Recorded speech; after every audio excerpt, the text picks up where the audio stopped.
Hey. Play was special because of yes, his offense got him forward. No, it's not. I'm just saying that.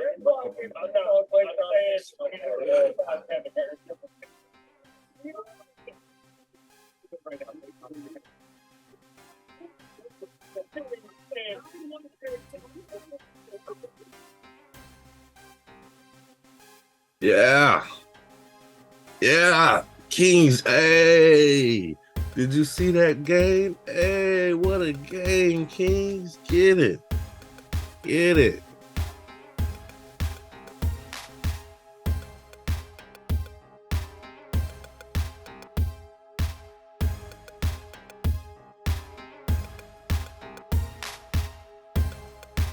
The Kings down all night, even down by 22 points, come back in the fourth quarter and win the game in the last seconds. Who is it that you asked took over the game? Our dog, Malik Monk, at it again with a miraculous shot to put the Kings up and win the game. Yes, yes. Man, did you see that Malik Monk shot, boy? That shot was amazing. Fade away, defense all in his face. He had to come over to the side and off the glass some stuff. Amazing shot, Malik Monk. Malik Monk was sprinkled all through the fourth quarter. He is the perfect sixth man and comes off the bench like the microwave hibachi that I call him. On fire, ready to go always. When Herter is not doing much, Murray's not doing much, Harrison Barnes not doing much, you can always count on Monk to come in the game, light a fire under the offense. Kings win at home against the hated Warriors. 124-123. In a game where DRAYMOND Green gets ejected again. That guy gets me so weak. Thanks for joining me. I'm back. What's up, my folks? It's your guy, Jay Woods, aka Shy the Man, back with another episode of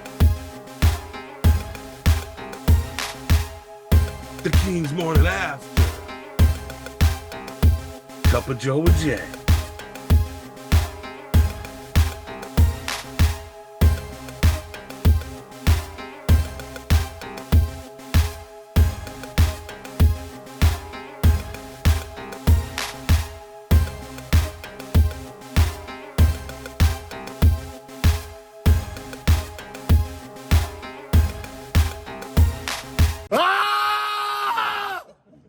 I love it.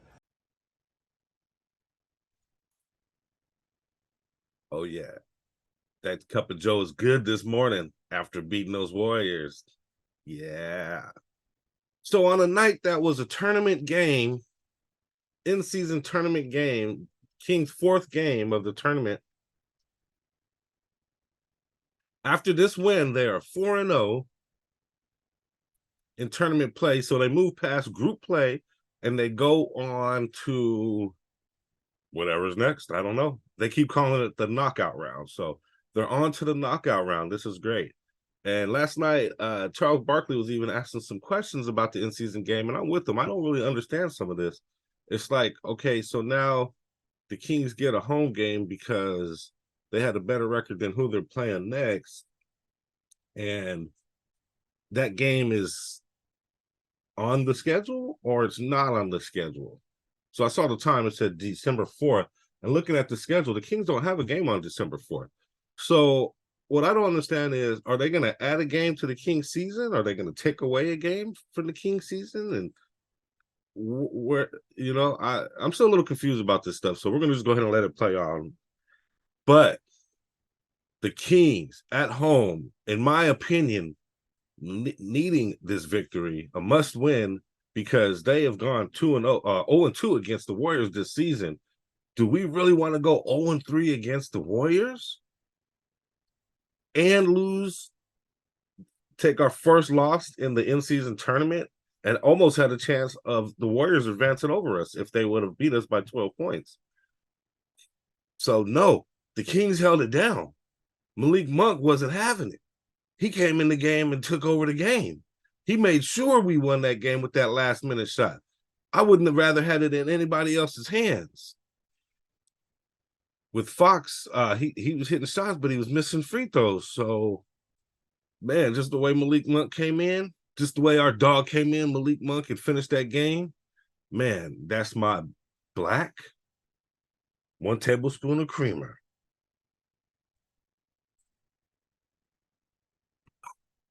Good on you, Malik Monk.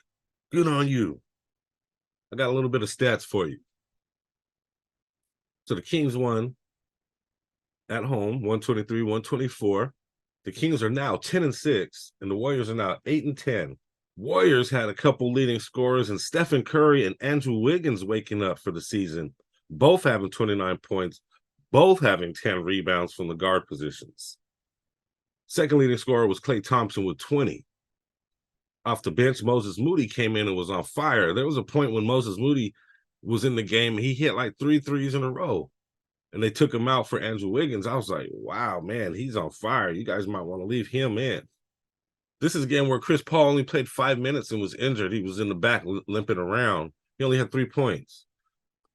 And Gary Payton Jr., the second, had 7 points, but he was disrupting the Kings all over the place, getting steals, must have had like 5 steals. He ended up going out the game also with some type of knee or calf injury. So the Warriors ended up a little short-handed in the end. Kings' leading scorer was DeAaron Fox. Our leader was out there taking charge. His free throw, he only went 50% from free throw last night, which is kind of confusing to me at times. I don't know if he just gets so excited and just gets so amped into the game where his free throws get a little off. And some of his execution was a little off also. He throwing the ball around a little bit too. Kevin Huerter, Malik Monk off the bench had 21 points. Kevin Huerter had 21 points. 9 rebounds for Kevin Huerter. Good job, Kevin Huerter. De'Aaron Fox had 9 rebounds. Domantas Sabonis, 9 points, 8 rebounds, which is kind of a low game for him. He had 10 assists, but I don't know. Domantas Sabonis, ever since last playoffs, he has weird games against the Warriors. I don't know if they necessarily are shutting him down or if he's timid or intimidated by them, but his offensive output isn't as much when he plays the Warriors, and he seems to pass the ball off and pass up some shots. So I'm not sure what's going on with Domantas Sabonis against the Warriors, but he needs to step it up. We're going to need him in the playoffs. Trey Lyles also had 11 points off the bench and some good defensive moments for the Kings. So currently the Kings are in 6th place in the West Coast Division, 10-6. Right behind the Thunder, 11-6. There's a 3-way tie with Mavs, Suns, and Thunder, 3rd, 4th, and 5th place, 11-6. I see the Suns have jumped up to 4th place now. A few days ago, they were under the Kings. Now they're over the Kings.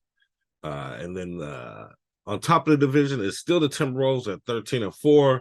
And the Nuggets have crept up as well at 12-6. Falling down the charts a little bit has been the Rockets at 8-7, the Pelicans 9-9, and the Warriors at 8-10. The Clippers are all the way down in 11th at 7-9. All right, I got to give you my eye test. Eye test.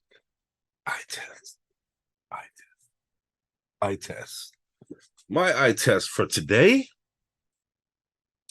Watching the Kings and watching some of these plays, they were missing a lot of shots. I was a little frustrated at the end of the game. I was seeing a lot of missed shots, a lot of missed threes, and then the Warriors would go down and hit a 3. I don't know if that's just my fandom and made me feel like that. It just seemed that way. It seemed like the Kings were missing a lot of shots at the end. Also, their execution wasn't that great in the middle of the game. Guys kind of missing layups, getting to the hole, not really hitting the shots. Guys missing open shots. And then you see Stephen Curry go down into the lane up against 2-3 guys at times and still hit a shot or still hit a layup off the glass. Stephen Curry's execution is always immaculate.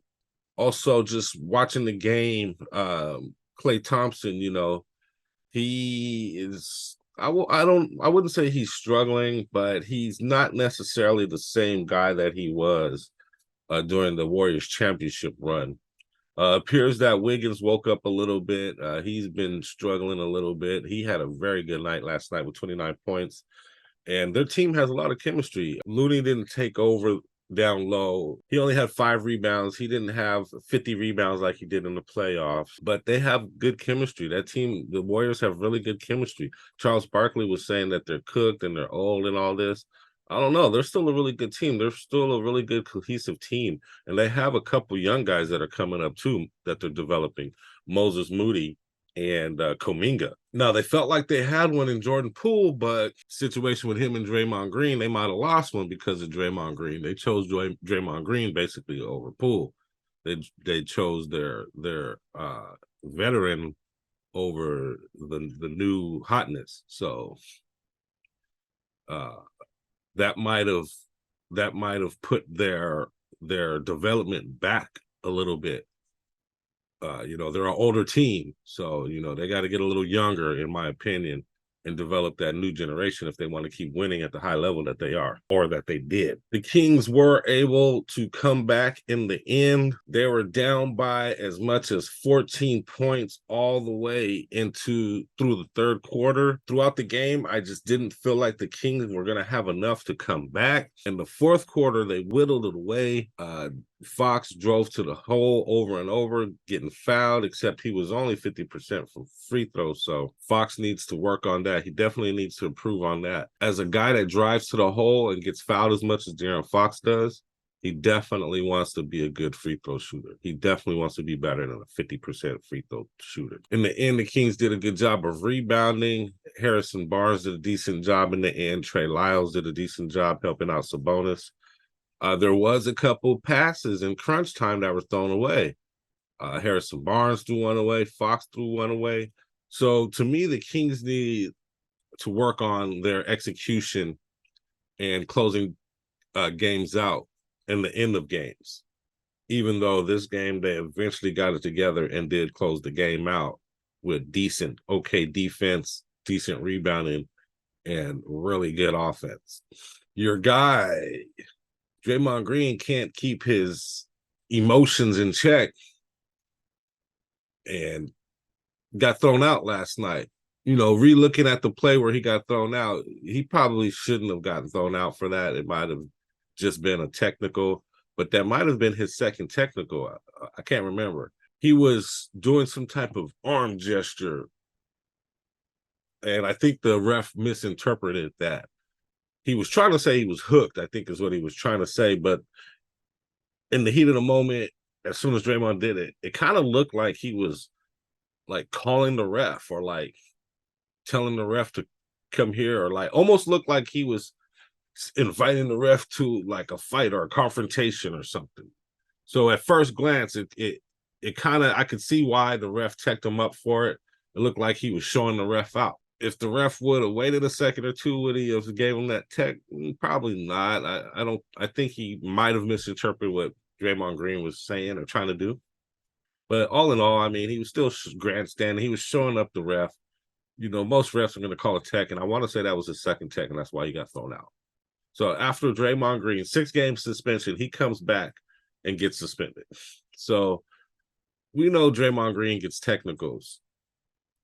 I mean, is this going to affect the Warriors in the playoffs? You know, at the end of the season, if you have a certain amount of techs, you get automatic suspensions and things like that. So it's going to be interesting to see later in the season if all these techs and suspensions affect Draymond Green and the Warriors in any kind of way. Bottom line, the Kings morning after. Bottom line. Today's bottom line is that was a great victory. The Kings came back in the end. It was a wonderful, stunning victory. It was an excellent game. Well, for the most part, the Kings were getting dominated in the very beginning of the game by like 15 points. The second quarter, I want to say it got to like 20, 22 points. And then the third, it was mostly like 15-point lead most of the game. And at the very end of the game, the Kings started whittling away and coming back, and they brought themselves back seconds to go in the fourth quarter. So in the future, the Kings, I believe, need to stop losing leads. Like, you don't want to start the first quarter with a 14-point deficit, or start off second quarters with 15, 20-point deficits.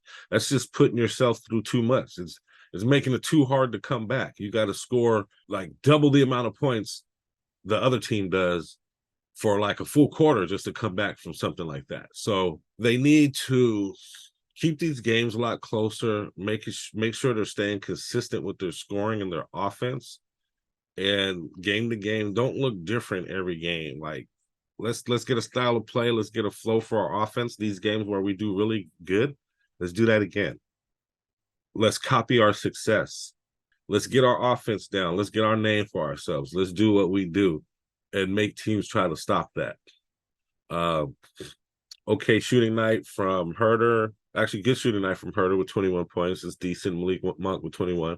Harrison with 12. I felt like Domantas Sabonis could have stepped up a little bit more on offense. He wasn't playing his normal game. Harrison Barnes, I always feel like he could score more points. Chris Duarte only had 5 points, but he had a couple really big points. He had one amazing shot where he came up and under the basket in the fourth quarter. I don't know how he made that shot. That shot was amazing. And Trey Lyles had 11.6 rebounds, but he also played some really good defense at the end of the game, and even had a block again. He blocked one of Looney's dunks, a for sure dunk in the fourth quarter.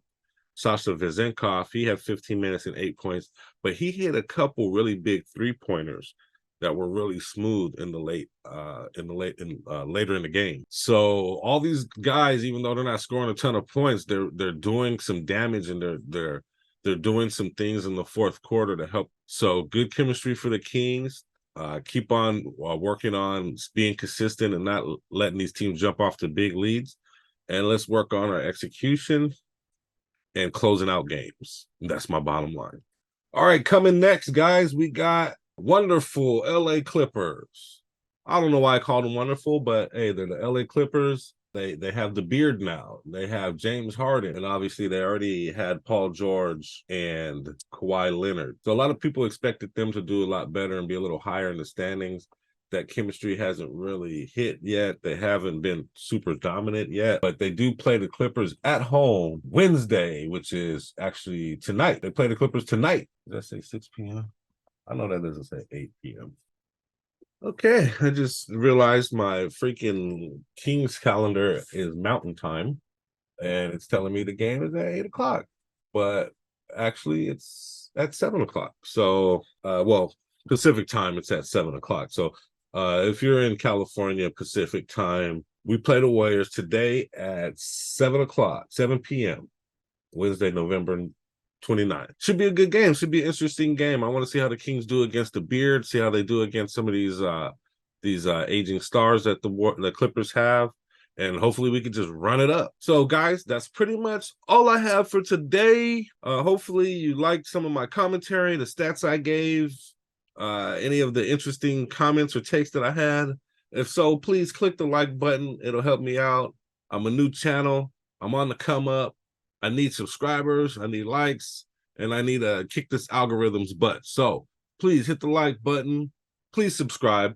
If you like Sacramento Kings, you like basketball, you like hoops talk, any of the players on the Kings, DEAARON Fox, Sacramento in general, anything like that, please subscribe to my channel. I'm new, I'm getting better. We're going to make it entertaining, and we're going to get better as well. So please like this video. Please subscribe to the channel. And if you can, please share this video somewhere. I don't care. Facebook, Twitter, Instagram, YouTube. I don't care. Anywhere. Share this video. I'm a new guy. Help me promote. Please like, share, and subscribe, guys. But anyways, other than that, that's pretty much all I have for today. We got a game tonight, so that means I'll be back at you tomorrow. Also, guys, if you can, please make a comment. Comment on this video, please. Anything about the game last night, the victory the Kings had, the shots by Malik Monk, some of the and ones that DEAARON Fox was making were amazing. Make a comment. What did you guys think about the game last night? What did you think about Malik Monk's play? What did you think about DEAARON Fox's play? And what did you think about Sabonis's play? or his play versus the Warriors, which seems to be not his top game usually. And if you make a comment, since I don't get very many comments yet, if you make a comment, I will post your comment on my next video. Hey, why not, right? So make a comment, answer any of those questions, make a comment about anything on the video. Please, it'll help me out. And I got a little bit of a motivational statement for you guys. When you get an opportunity, any type of opportunity, sometimes you may have some hesitance, or you may be fearful, or you may have some anxiety, or you may not think you're ready or good enough for the opportunity. But one thing about opportunities is showing up. I would say 50% of cashing in on any opportunity is showing up. Just go, be there, be present. When you get there, when you show up, when you're present, usually you realize it's not as bad as you thought it was. Sometimes that anxiety will get into your head and it'll make you think more than you need to. Being there, showing up, is 50% of the battle. And also, show up prepared. Be prepared. If you show up prepared, that is half the battle. Once you get there, you'll see the job isn't as hard as you thought it was. The task isn't as hard as you thought it was. And it's an opportunity, so you need that, right? So don't be scared of your opportunities. Show up at least. At least show up. At least check it out. At least try. Never fake on an opportunity. I believe if you show up to most things, you don't fake, you get there, most of the time, you're gonna get that confidence that you need to conquer whatever opportunity it is. So show up, be present. That's my motivational speech of the day. And that's all I got, guys. I want you guys to take care and have a great rest of your day. Hopefully you enjoyed my video, my Sacramento Kings commentary, and hopefully you'll subscribe and check back in with me later. Hopefully tomorrow after tonight's game. So anyway, that's enough from me. It's your guy, Jay, back at you with another episode of the Kings Morning After. Cup of Joe with Jay.